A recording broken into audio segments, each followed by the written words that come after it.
Hello, I'm John Furrier with Dave Vellante for the theCUBE pod, episode 117. Dave's already in salute Hey everybody, position. hey Johnny. Give me we did the salute on the first pod. It's like a thing. You're already ready to go right out of the gate. Welcome everyone. Dave, great to see you. I'm in NYSE still, NYC, a lot of action. Yesterday we had Ethereum, a lot of wall-to-wall content, 10th anniversary of the Ethereum Foundation. And obviously, earlier in the week, the Solana ETF listing that was massive, just amazing stuff. But this week, we saw earnings, we saw the commentary of an OpenAI. I mean, it's been a wild week. AWS dropped killer numbers on OpenAI compute, 38 billion. Microsoft can't find enough power to plug into GPUs. Amazon's already booking AI agents from shopping. I heard there was a demo at Amazon and Anthropic showing massive agent action. I mean, Dave, this is the great AI gold rush. The cloud giants are betting billions while the agent wars ignite. This is the theme of the week. The agents, the people battling for that data layer. I mean, it feels like when we were talking about Snowflake and Databricks, semantic layer, who's going to control the control plane? Who's going to control that layer of data that's going to power all the software? This makes that war look like nothing. I mean, it is a full-on agentic war right now, and it's AI agent chaos. And you saw Satya Nadella said he said we don't have enough electricity, and you saw the AWS OpenAI numbers. The contract expires with Microsoft, and look at AI's banging on the door with OpenAI. They can't get enough compute and data center. It's Everybody unbelievable. is constrained, right? Supply constrained. And then you saw Sam Altman and Satya Nadella with Brad Gerstner, basically effusive. Sam basically spilled some new numbers saying we do, way north of 13 billion. 13 billion was the consensus number. I think he said they're doing roughly 20 billion on a run rate basis.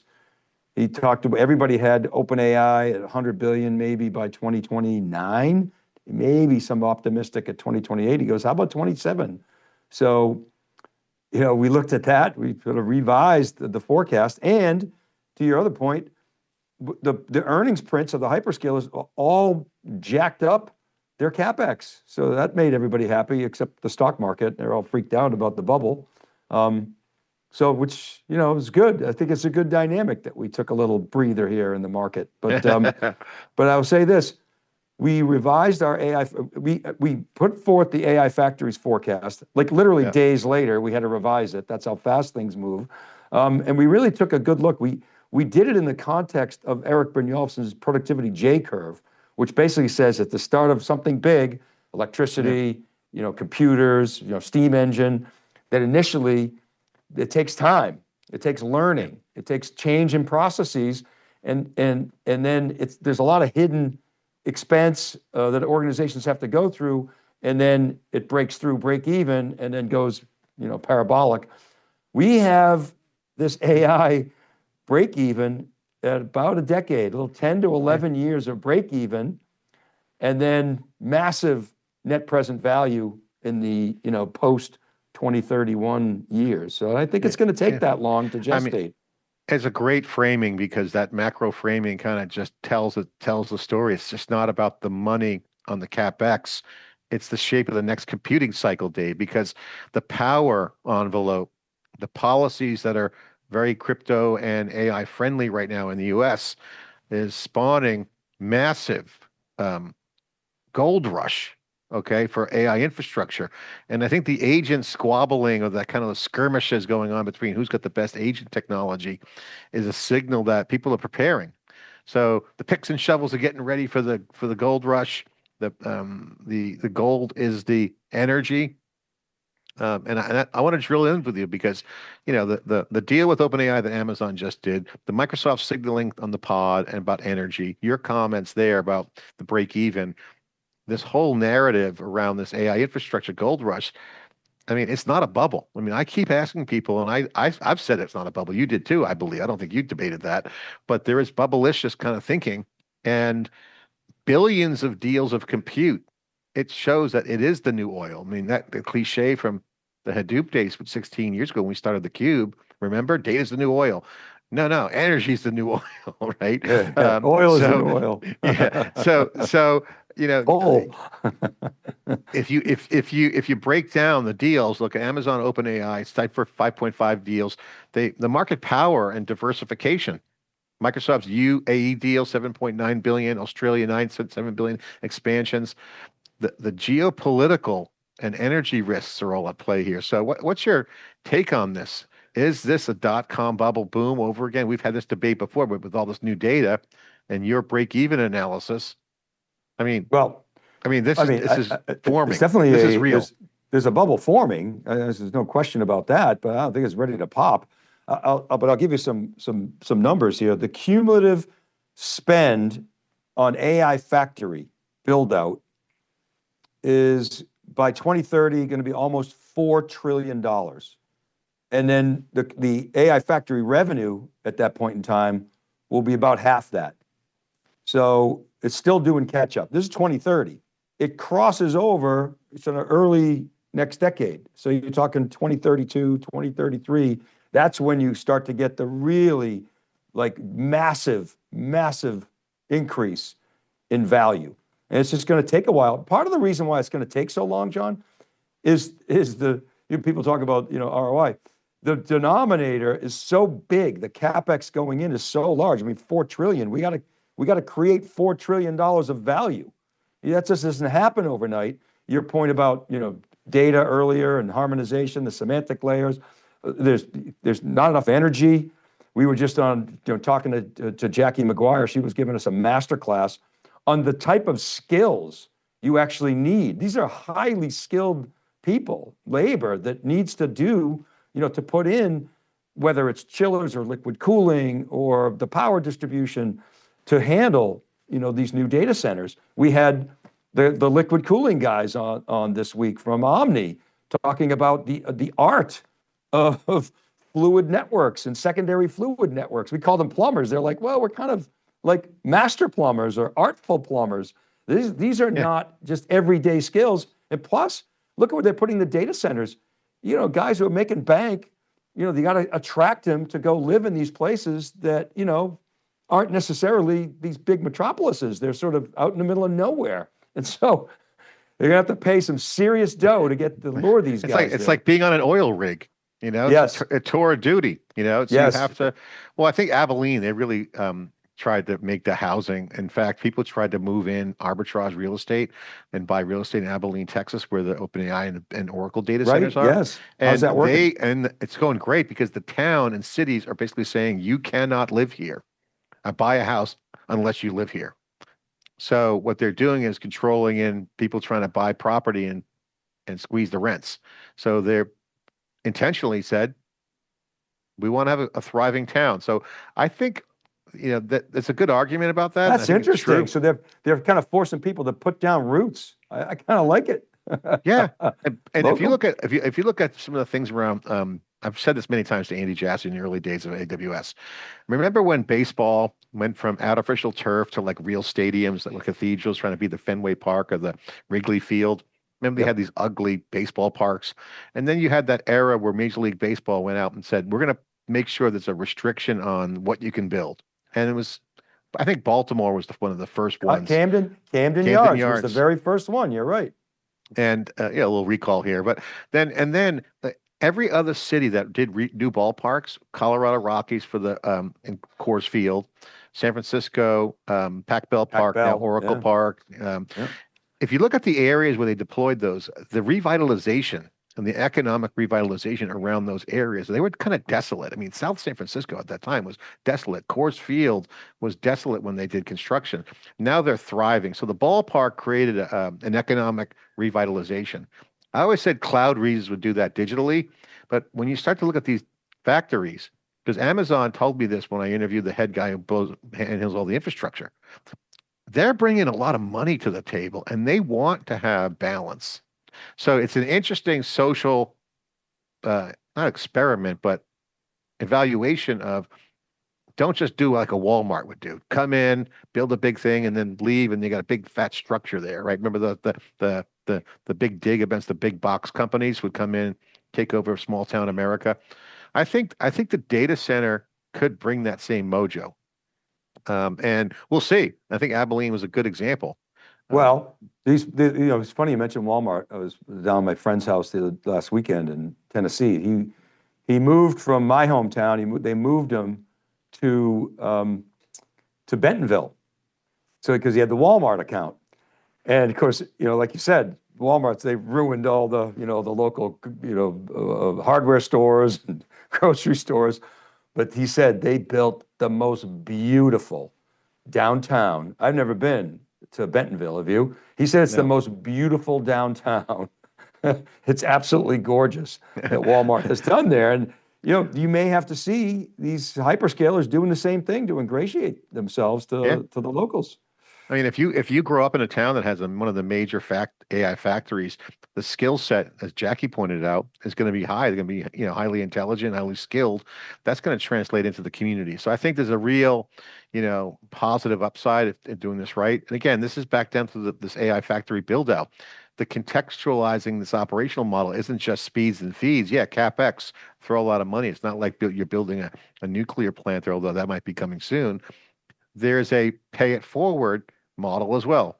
Um, and and if you look at what Nvidia is doing, the if you have GPUs right now, Dave, you are golden, right? And so the question is, I've been evaluating this in the Neo cloud. I want to get your thoughts on this because if you have the latest and greatest GPUs, you have an advantage. And Well, so yeah, I wonder like, what if on the supply chain, if I got GB 300s, I'm doing yep. way better than the 200s. And guess who So has the GB300s the GB300s are the Neo clouds have yeah. supply. They have allocation. Nobody wants GB200s anymore.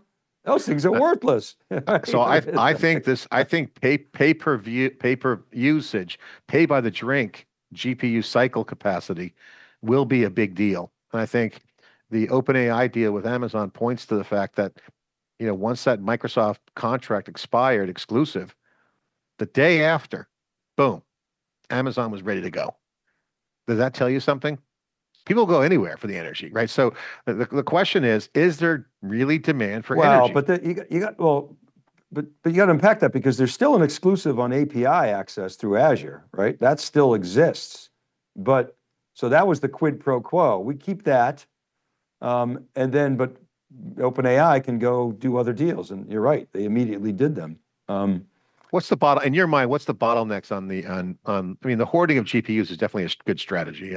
Given the supply chains, we follow Nvidia and all the chip companies. So the latest and greatest does make a big difference. Even Elon Musk is leading in hard. He's like, I'm going to build my own chip.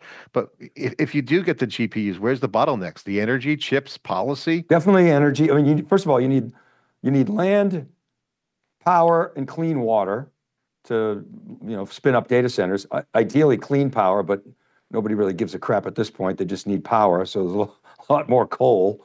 I think nuclear, has got obviously a lot of promise, but I think right now it's just in the data center build out. It's like Jackie was saying, the skill sets to do this, and then making sure that those GPUs are utilized. If you go to the neo clouds and the hyperscalers, they know how to utilize those GPUs. If you go to the handful of enterprises that have hundreds and hundreds or even thousands of GPUs installed, they're way underutilized because they're still learning how to use them. And so there's a learning curve there. And don't forget, every AI factory right now is like a custom build, Yeah. based upon, the specifications and the constraints that they have.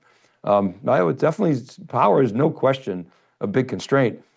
I do think like the United States has no choice but to deal with that problem. So you get Yeah. the best people working on it. Guys like James Hamilton. They go, who's our best? James Hamilton. James, help us solve this problem. Yeah. That's the kind of mind that they have. Yeah. Putting their best people on it. And guess what he's working on right now? Nuclear. Yeah, no doubt. Right. I mean, So that's that, the, that's the, the be- the so best that and that brightest. so energy is the new constraint in AI. That's the next topic, right? I mean, we're just leading into the chips. Chips are key, but Nutella said you may have chips you can't even plug in. So in other words, you got the chips. Okay, and even in Jensen's stack slide he showed at GTC and DC, they look like this typical tech stack, where the physical layer was where you'd see like cable, like Ethernet, copper or fiber. He's got energy. So energy is the new constraint. It's the bottom of the stack. It's the new physical layer. Dave, you've seen this movie before with chips. Chips were scarce before. Now they're everywhere. But this time, electricity. It's about electricity, not silicon. Well, I think a couple things. One is, I mean, The only game in town. you always So ask the question, what are you optimizing for? now you got Nvidia. So yeah, the chips are out there, but the silicon isn't the scarce resource. You're always asking the question, what are you optimizing for? Right now, you got to optimize to get power in. China's optimizing for something different. They got plenty of power, right? They have a chip scarcity. So right now, United States, it's all about, energy, obviously to get there and build out the data centers. And as long as you're power constrained, then Jensen's law holds, i.e., buy more, make more, or save more. Yeah. Because when you can get to the next generation of chip, your price per watt goes down. So essentially, you get the new system, the new process. You could do a lot more work for the same amount of energy, put it that way. And then the network, to the extent that you can improve the utilization, is effectively, cost neutral. Yeah. So that law, I think, is going to hold until power becomes plentiful, and that's going to take. It's probably going to take about 10 years before that happens. We were going through this with the data center guy that we talked to the other day down at New York Stock Exchange, from design to creating tokens is at least 3 years, right? And so we're probably going to have to go through 3 data center build out cycles to get to that break even point. And that's going to be about, 8, 9, 10, maybe even 11 years. AI's growth now depends on more kilowatts, gigawatts than algorithms. So that's going to be interesting. Software's plentiful, chips are plentiful. How you build the systems, it's going to be about the energy. And then I'll just add, by the way, you don't have to get to break even to really get excited. I mean, we're all excited now, but once you're on that revenue curve and it's pretty clear that the J curve is actually kicking back up in the right direction, that's when things are going to really explode. And I'm sure we're going to hit a little trough before that. Well, I think that's a great point. We talked about the last pod. It's a J curve network effects model. I mean, there's demand. I think this whole argument that comparing this to the fiber glut back in the 90s is wrong. I think there's demand. Again, the energy will pace it. All right, I have to leave early today, Dave, so we don't have the full hour. But I want to get into this agentic AI platform turf wars. Obviously, we've been covering it. We were just at Dreamforce. The team was at Celonis. You see Amazon versus Perplexity, Snowflake, Databricks, Celonis, Kong are all building scalable scaffolding for tell people about agents. Amazon Perplexity. That's a big. Yeah, it was actually really interesting. You're talking about the cease and desist. Yeah, the agent block. Yeah, basically it said that Perplexity can't go in and with the new browser or whatever you want to call that thing, and you use it a lot, but they can't go in and actually process orders, make orders on Amazon.com. It's got to be human, unless it's our agent. It reminds me of a scene in Animal House. They can't do that to our pledges. Only we can do that to our pledges. Yeah, exactly. It kind of reminds me of the Microsoft Office operating system monopoly. So, job's not done until Lotus doesn't run. What was the expression Microsoft used to have in the old days? That's good. Lotus 1, 2, for all the young people, Lotus 1, 2, 3 was the first spreadsheet. Excel was the up and coming subpar product. Microsoft made it the best by killing the best. It's such a historical thing. Well, anyway, the way they did it was bundling, right? They bundled the word processor, the PowerPoint, and the spreadsheet into one. Yeah. Created a suite, and then Lotus died. We should. Job's not done until Lotus doesn't run. That was a famous Microsoft internal thing. They deny it to this day. I guarantee you. Yeah, come out. That's true. They were vicious competitors. Yeah. So you want to run on Windows? No problem. Blue screen of death randomly. So, I mean, I love the Perplexity browser. I got to say, I mean, to me, that's the future. But the problem is that we still live in this. You use Comet a lot, yeah. I like the idea that my browser is intelligent, and this is, I think, speaks to where agents will go. And I think until the edge collapses into one hyperconverged environment, we will not see full agent end-to-end placing orders, doing cooler shit, because you got to have network traversal with context state and a lot of things, both deterministically and non-deterministically, and be seamless. So, you know, 2G, 3G, 4G, 5G, 6G, you got the 6Gs, and then you got wireless Ethernet and then wired Ethernet connecting edges now. So you have, you know, I think a real opportunity with Nvidia and some of these players building these high-end chips. Nvidia has the Jetson Thor development kit. I know people banging on that right now. They love it. They think it's going to be the key to sistering up a factory into wireless interface, and where the wireless network becomes essentially an internet connection to the factory at scale. So I'm going to do a big report on this going into MWC, and it's going to have major implications for how models behave. So, you know, I think the beginning of this skirmish of the agentic wars that are happening and the platform turf wars, they're really turf wars. That's why I call it turf wars, because it's not really a war. They're like, it's jockeying for position. It's like, you know, waiting in line for tickets, you know, in the old days. Remember, hey, who don't cut the line? Like people are they're trying hard to get pole position. Well, Whatever analogy you so want to use, there's jockeying going on. so you mentioned Snowflake and Databricks. I think they're in good shape because they have, you know, data. The customers that use them have, you know, good data, so you can bring agents to them now and actually be productive. But, you know, the question is, okay, as they go up the stack, you know, and into the world of process, into the Salesforce world, Salesforce, SAP, ServiceNow, Workday, et cetera, how do they play there? Are they just sort of the data feed? Celonis, who just came off of Celosphere, the guys were very high. I talked to Rob today a little bit, Savannah, George, I talked to yesterday. He's like super high on Celonis and what they're doing. Thinks they've really done a turn to the crank. We were high on them last year. And then, of course, you saw Palantir. Palantir announced earnings. The stock got crushed, but they announced, you know, the rule of 40, rule of 40, rule of 50. Palantir's like rule of 120, 121, I think. And so, but they are, you know, highly valued. Some people would say overvalued. Looks like the market thinks so. But Well, let's go get earnings in a second, but quick, just to put a point on this: who controls the agent layer? The app companies, and the platform vendors. Yeah, well, so I'm bringing up Palantir because they have the ability to harmonize all that data, to build what George calls the 4D graph, people, places, things, and activities, to build the digital twin of the enterprise. It's still a heavy lift. It's still really complicated. Celonis as well has that capability. Salesforce is getting there. ServiceNow, not quite there yet, but they will get there. George's point to me was, look, in the early days of SAP, it really didn't work that well. It took a long, long time to get this, to your point, the scaffolding, get that up and running. So I think, I personally think that the guys who have the process logic, the process data, and the engineering talent to sort of surface that and create that 4D map of the enterprise, that digital twin, are going to do very, very well. Yeah, and I think Snowflake and the Snowflake and Databricks will be that data infrastructure layer, if you will, that will feed that. And the question, who controls the agent layer? I mean, the way I asked it was kind of like by design, the app companies or the platform vendors.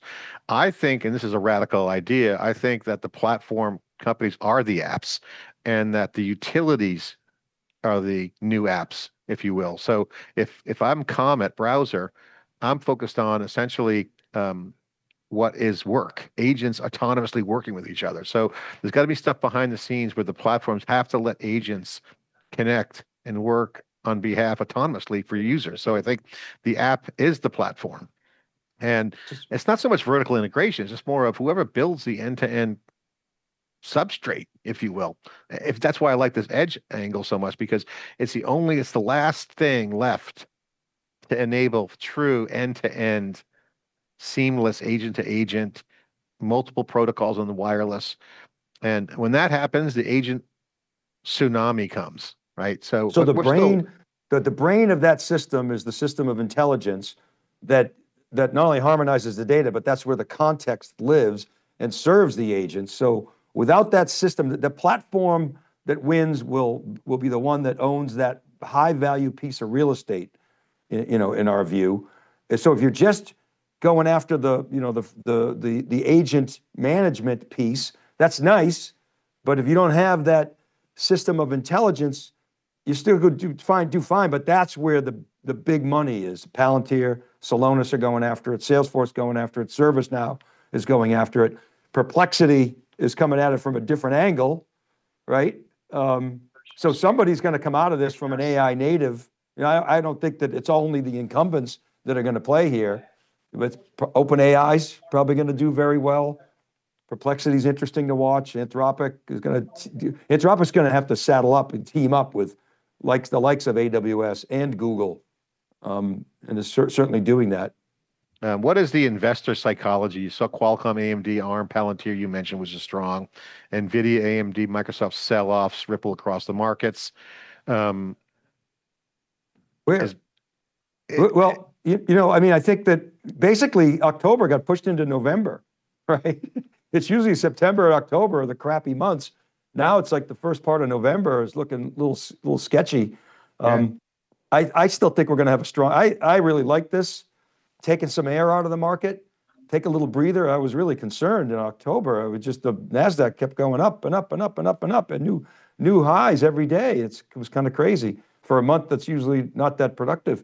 But I think I think post Thanksgiving, you're going to see a strong rally here in stocks. Don't take our advice, do your own research. But I think crypto as well. That great interview with Tom Lee yesterday. Really well done on that, John. I love how you go into a different angle than Kernan does a great job too, but I like where you took it. He confirmed. Remember our debate we had here in the pod. Remember we were like, I'm like, oh, Dave, the resilience of crypto. No, crypto got crushed. He kind of unpacked that. Did you catch that? Oh yeah. But basically, the biggest drawdown in crypto history, and basically how, both Bitcoin and Ethereum. Well, Bitcoin especially held up pretty well. Ethereum, we'll see. He's sanguine. He called Ethereum 7,000. It's got a long way to go, Tom. Yeah.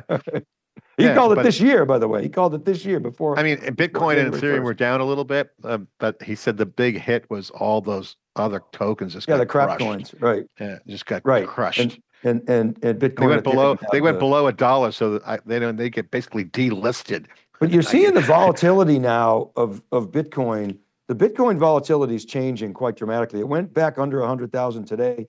It's now back up to 103, 104,000. So you're seeing it get support, but you would expect at this point in time that it would have gone from whatever it was at its peak, 120, 125. You would have expected that to drop back down to 50, 60, 70, but it hasn't. And I think what's happening is that it's getting more credibility. People are coming into the market now, the big hedge funds, the big banks, and it's becoming much more of a mainstream. So you're not able to play the volatility as much, which is interesting. I wonder how Michael Saylor feels about that, because that's where he was doing very well, was playing the vol. So you're seeing much less volatility. So lower risk should mean lower returns in Bitcoin. Still a great asset. Ethereum is a useful. You've pointed this out. It's got utility. It's programmable, and so. The rails of Bitcoin's a store of value. Ethereum is a store of work and ownership. Yeah. So it's a utility. It works on your behalf. And the financial rails are getting etherized, and so that's going to be really fun to watch. Because you guys, that conversation. If you go listen to that conversation with John and Tom Lee talking about real world assets and tokenizing everything, and we had a good conversation as well this week at the New York Stock Exchange about what's the difference between, Zelle, you were on that, it was Zelle and Venmo versus, the crypto. And you're essentially going to be able to tokenize and trade anything, stock, bonds, cars, real estate, art, any asset is going to have, the ability to have really a facile transaction that's reliable. Well, it's been a great week, Dave. I got to wrap up. I have a hard stop, but the themes this week: computer power, more power. Scotty, more power. AI power to you. Energy constraints. I mean, we're in the early innings of this AI industrial revolution, and power policy platforms will be the next decade. It's awesome. So great commentary, great framing on the break even day. That's new information. We should repost that post and kind of pop it to the top of SiliconANGLE. You should ask Ralph to kind of maybe repost that, but great stuff. I will. It's an addendum that we're doing to last week's breaking analysis because it was already outdated. It only took a week. Well, catch us obviously at KubeCon next week at Cloud Native World Collides. Of course, we're here at the NYC in Palo Alto and Boston. We'll have all the interviews and analysis there. Share, subscribe, stay curious, everyone. Dave, good to see you next time. It's good to see you. Thanks, John. See you, brother. All right.